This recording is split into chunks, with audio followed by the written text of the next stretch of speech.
మన దేవుడు మన దగ్గర మోయించుకునేవాడు కాదు. ఏ దేవుడినైనా ఎవరైనా మోస్తూ ఉన్నట్లు దేవుడు కాదు. దేవుళ్ళు అనబడే వాళ్ళని ఎవరైనా మోస్తున్నట్టుగా కనబడితే వాళ్ళని దేవుడు అనుకోవటం భ్రమ. ఎందుకంటే చలనము లేదు, జీవము లేదు. రాతి విగ్రహాలు, పోత విగ్రహాలు. వాటికి దండం పెట్టి పాలతో కడిగిన, గంగలో నీళ్లు తీసుకుని స్నానాలు చేసినా అవేమీ పవిత్రపరచబడవు. మనం కాదు దేవుళ్ళని అభిషేకించవలసింది, మనల్ని ఆయన అభిషేకించాలి. దేవుడికి స్తోత్రం కలుగును గాక. హల్లెలూయా. మనం మానవ మాత్రులం.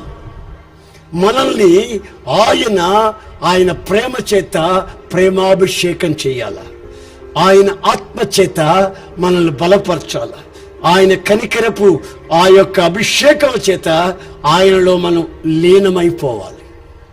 ఆయన మనల్ని అభిషేకించాలి కానీ మనం కాదు దేవుళ్ళని అభిషేకించేది. అంత తెలివి తక్కువ భ్రమ. ఈ సనాతనమైన ఆచారాలు మన భారతదేశంలో ఎప్పుడు మటుమాయం అవుతాయో ప్రజలకు క్షేమం కలుగుతుంది. ఆ రోజున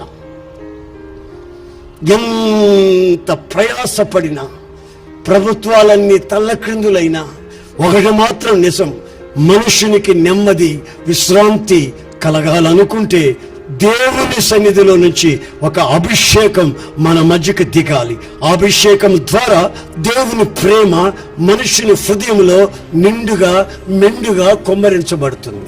అప్పుడు మనిషిగా మారుతాడు, మానవత్వాన్ని ప్రదర్శిస్తాడు. గనుక దేవుని అభిషేకం నీ వ్యక్తిత్వానికి అవసరమనే సంగతి వాస్తవం.